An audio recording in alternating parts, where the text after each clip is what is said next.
नमस्कार। आकाशवाणी जयपुर अजमेर से प्रस्तुत हैं प्रादेशिक समाचार। मुख्य समाचार।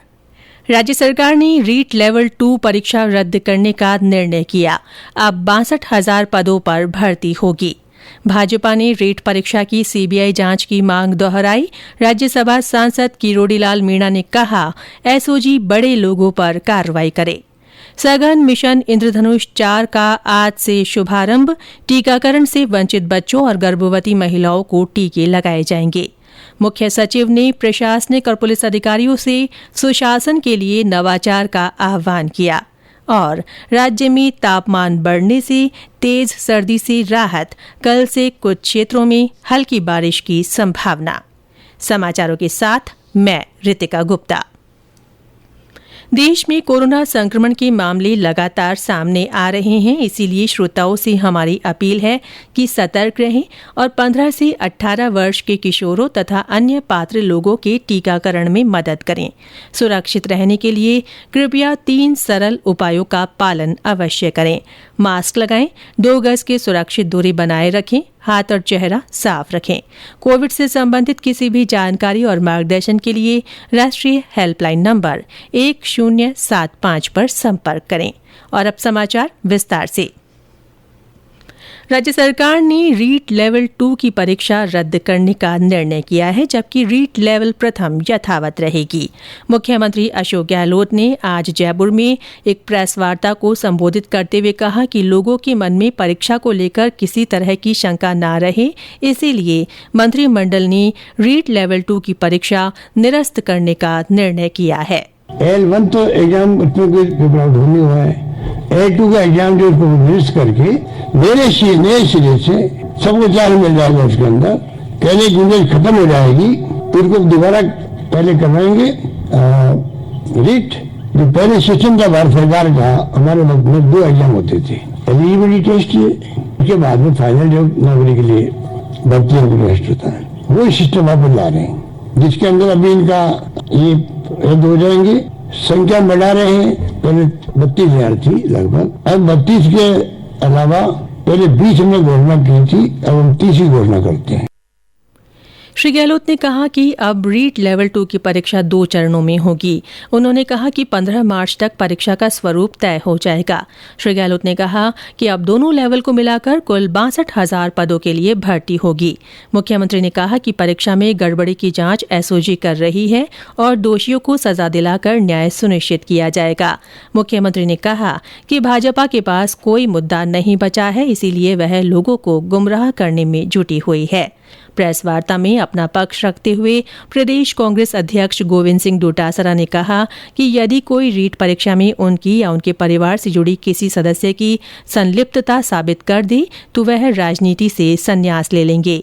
उधर भारतीय जनता पार्टी ने सरकार के निर्णय पर प्रतिक्रिया व्यक्त करते हुए कहा है कि रीट की परीक्षा रद्द करना ही काफी नहीं है, इस मामले की जांच सीबीआई से करवाई जाए। पार्टी के मुख्य प्रवक्ता रामलाल शर्मा ने आज एक वक्तव्य जारी कर कहा कि भाजपा पहले से ये मांग करती आई है कि पूरे प्रकरण की जांच सीबीआई से हो ताकि दोषियों को सजा मिल सके। इससे पहले आज राज्यसभा सांसद डॉक्टर किरोड़ीलाल मीणा ने रीट पेपर लीक मामले को लेकर कई नए खुलासे करते हुए पूरे मामले की जांच सीबीआई से कराने की मांग की। जयपुर में संवाददाता सम्मेलन को संबोधित करते हुए श्री मीणा ने कहा कि रीट परीक्षा का पेपर बड़े पैमाने पर लोगों तक पहुंचा है। डॉक्टर मीणा ने दावा किया है कि पेपर लीक प्रकरण में मुख्यमंत्री आवास के कुछ अधिकारी और मंत्रिमंडल के सदस्य भी शामिल हैं। रीटोत्सव न होकर राजस्थान के 26 लाख अभ्यर्थियों के लिए चीटोत्सव था, जिनको चीट किया गया है, जिनको लूटा गया है। और तो एसओजी दिखावा कर रही है। एसओजी के एडिशनल डीजी अशोक राठौड़ जी ने मेरे को पत्र लिखा था कि हम अंतिम छोर तक जाएंगे। मैं उनको धन्यवाद देना चाहता हूं कि अंतिम छोर तक सांचौर, जालौर, सिरोही, पाली में खुद भी पहुंच गए। लेकिन मैं उनसे निवेदन करना चाहूंगा कि अंतिम छोर को छोड़ो, पहले प्रथम छोर में जो बड़ी मछलियां हैं, मगरमच्छ हैं, उनको पकड़ो। डॉक्टर मीणा ने कहा कि रीट परीक्षा में 1,23,000 से ज्यादा अभ्यर्थियों के 140 से ज्यादा नंबर आए हैं। सांसद ने कहा कि यदि सरकार ने बेरोजगार युवाओं के साथ न्याय नहीं किया तो वह आंदोलन और तेज करेंगे। रीट पेपर लीक मामले को लेकर भाजपा के विधायक कल गांधी सर्किल पर धरना देंगे। इस मामले को लेकर कल उच्च न्यायालय में भी सुनवाई होनी है। भाजपा प्रदेश अध्यक्ष डॉक्टर सतीश पूनिया पर बूंदी जिले में कांग्रेस कार्यकर्ताओं द्वारा किए गए कथित हमले को लेकर आज भाजपा के एक प्रतिनिधि मंडल ने राज्यपाल कलराज मिश्र से मुलाकात कर उन्हें ज्ञापन सौंपा। इस प्रतिनिधि मंडल में प्रतिपक्ष के उपनेता राजेंद्र राठौड़, पूर्व प्रदेश अध्यक्ष अरुण चतुर्वेदी सहित अन्य नेता शामिल रहे। प्रतिनिधि मंडल ने आरोपियों की गिरफ्तारी की मांग की। इस मामले को लेकर भाजपा के कार्यकर्ताओं ने आज बूंदी जिला कलेक्ट्रेट के बाहर प्रदर्शन किया। इस दौरान तालेडा कस्बा बंद रखा गया और मौके पर पुलिस तैनात रही। टोंक जिले में भी भाजपा जिलाध्यक्ष राजेंद्र पराना के नेतृत्व में कार्यकर्ताओं ने राज्यपाल के नाम ज्ञापन दिया। हमले की घटना को लेकर केंद्रीय जल शक्ति मंत्री गजेंद्र सिंह शेखावत ने राज्य की कानून व्यवस्था पर सवाल उठाए हैं। उन्होंने ट्वीट कर कहा कि प्रदेश भाजपा रीट अभ्यर्थियों की आवाज बनी हुई है, जिसे राज्य सरकार दबाने की कोशिश कर रही है। प्रदेश में आगामी बजट सत्र की तैयारियों के लिए कल से शुरू हुए कांग्रेस चिंतन शिविर का आज दूसरा दिन है। आज सुबह मुख्यमंत्री अशोक गहलोत की अध्यक्षता में विधायक दल की बैठक हुई। जयपुर के दिल्ली रोड स्थित एक होटल में आयोजित शिविर में विधायकों को विधानसभा सत्र के दौरान एकजुटता दिखाने और विपक्ष के हमलों का जवाब देने का प्रशिक्षण दिया गया। केंद्रीय स्वास्थ्य मंत्री डॉक्टर मनसुख मांडविया ने आज नई दिल्ली में सघन मिशन इंद्रधनुष के चौथे चरण का शुभारंभ किया। देश में बच्चों और गर्भवती महिलाओं को गंभीर बीमारियों से बचाने के लिए और पूर्ण टीकाकरण के लिए ये एक विशेष अभियान है। संवाददाताओं से बातचीत में श्री मांडविया ने कहा कि मिशन इंद्रधनुष से पूर्ण टीकाकरण को और अधिक गति मिलेगी। उन्होंने कहा कि अब तक बच्चों में टीकाकरण कवरेज बढ़कर 76% से अधिक हो गया है। 2014 से कंटिन्यूस देश में वैक्सीनेशन चल रहा है, गति से चल रहा है और सभी वर्ग समुदाय और सभी क्षेत्रों में एक समानता से चल रहा है। उसका नतीजा भी हमने नेशनल हेल्थ सर्वे में देखा। जो 2014 के पहले वैक्सीनेशन कवरेज 43% था, वो बढ़ के आज 76% तक पहुंच गए हैं। लेकिन प्रधानमंत्री जी चाहते हैं कि ये कवरेज 90% होना चाहिए। मिशन इंद्रधनुष का लक्ष्य बच्चों और गर्भवती महिलाओं का पूर्ण टीकाकरण सुनिश्चित करना है। प्रदेश में भी इंद्रधनुष अभियान का चौथा चरण आज से शुरू हुआ। अलवर के कालाकुआं में राजकीय सैटेलाइट अस्पताल में प्रमुख चिकित्सा अधिकारी डॉक्टर जीएस राठौड़ ने मिशन का शुभारंभ किया। सवाईमाधोपुर जिले से हमारे संवाददाता ने बताया कि नियमित टीकाकरण से वंचित बच्चों के आज टीके लगाए गए। बांसवाड़ा जिले में 156 गर्भवती महिलाएं और 811 बच्चे टीकाकरण के लिए चिन्हित किए गए हैं। चिकित्सा विभाग के सुदृढ़ीकरण और स्वास्थ्य ढांचे को और अधिक मजबूती देने के लिए 8,890 विभिन्न संविदा पदों पर भर्तियां की जाएंगी। चिकित्सा मंत्री प्रसादी लाल मीणा ने बताया कि प्रदेश भर में प्रबंधकीय संवर्ग के 666, नर्सिंग और पैरामेडिकल के 4,693 और कम्युनिटी हेल्थ ऑफिसर के 3,531 पदों पर भर्ती की जाएगी।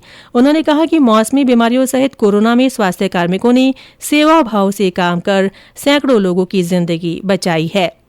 ये समाचार आकाशवाणी जयपुर अजमेर से प्रसारित किए जा रहे हैं। इन समाचारों को आप हमारी वेबसाइट news.on.air.gov.in पर राजस्थानी में भी पढ़ सकते हैं। समाचारों के ऑडियो बुलेटिन भी वेबसाइट पर उपलब्ध हैं। वेबसाइट पर सोशल मीडिया अकाउंट के माध्यम से भी ताज़ा समाचारों की जानकारी ली जा सकती है। समाचार अभी और भी हैं, उससे पहले ये संदेश। कोविड-19 से बचाव और सुरक्षित रहने के 3 उपाय।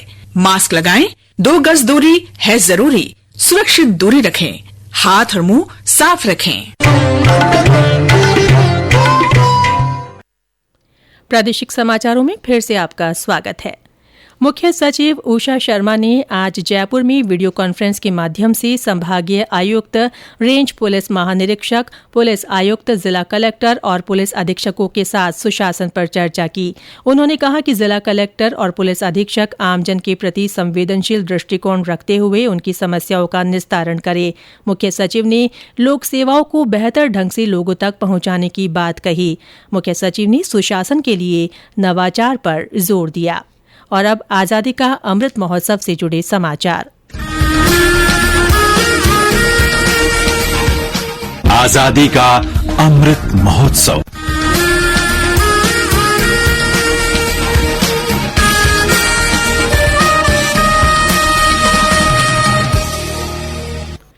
अमृत महोत्सव के तहत प्रदेश भर में विभिन्न स्थानों पर आयोजित 75 करोड़ सूर्य नमस्कार महायज्ञ का समापन समारोह आयोजित किया गया। बारां जिले से हमारे संवाददाता ने बताया कि स्वामी विवेकानंद विद्या निकेतन माध्यमिक विद्यालय में इस दौरान हुए समारोह में भारत माता के चित्र के समक्ष दीप प्रज्वलित कर महाआरती की गई। प्रधानाचार्य ने बताया कि विद्यालय द्वारा 50,000 सूर्य नमस्कार का योगदान किया गया। इस दौरान कोविड प्रोटोकॉल के अनुसार लोगों ने शामिल होकर स्वर कोकिला लता मंगेशकर को श्रद्धांजलि भी अर्पित की। अजमेर में चल रहे सूफी संत ख्वाजा मोइनुद्दीन हसन चिश्ती की सालाना उर्स में आज दरगाह में बसंत पेश किया गया। इस दौरान शाही कव्वाल असरार हुसैन की सूफियाना कलामों के बीच जुलूस शुरू हुआ और मजार शरीफ पर बसंत का गुलदस्ता पेश किया गया। इस मौके पर महफिल का भी आयोजन हुआ। उर्स के दौरान कुल की रस्म अदा की जाएगी। इसके साथ ही उर्स का समापन कल हो जाएगा और जन्नती दरवाजा बंद कर दिया जाएगा।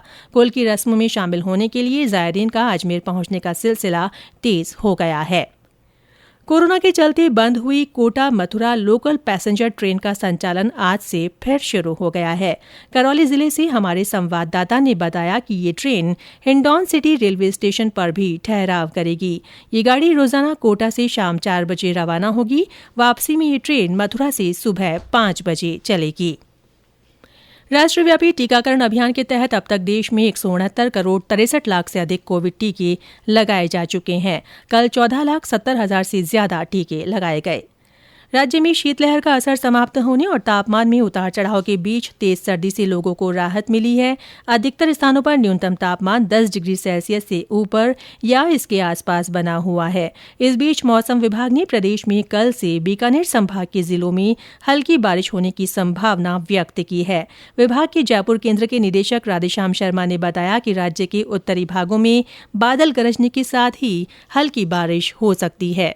आगामी दिनों में एक और नया फ्रेश वेस्टर्न डिस्टर्बेंस 8 फरवरी से राजस्थान के ऊपर सक्रिय होगा।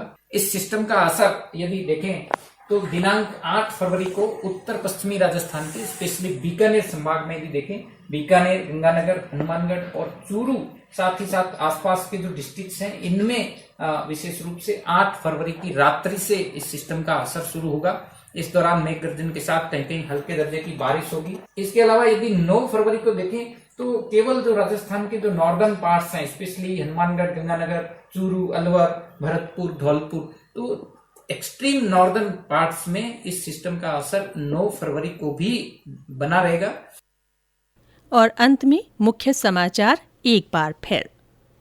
राज्य सरकार ने रीट लेवल 2 परीक्षा रद्द करने का निर्णय किया है। अब 62,000 पदों पर भर्ती होगी।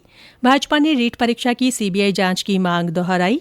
राज्यसभा सांसद किरोड़ी लाल मीणा ने कहा कि एसओजी बड़े लोगों पर कार्रवाई करे। सघन मिशन इंद्रधनुष 4 का आज से शुभारंभ हुआ। टीकाकरण से वंचित बच्चों और गर्भवती महिलाओं को टीके लगाए जाएंगे। मुख्य सचिव ने प्रशासनिक और पुलिस अधिकारियों से सुशासन के लिए नवाचार का आह्वान किया है। और राज्य में तापमान बढ़ने से तेज सर्दी से राहत मिली है। कल से कुछ क्षेत्रों में हल्की बारिश की संभावना है। इसी के साथ प्रादेशिक समाचार बुलेटिन समाप्त हुआ। नमस्कार।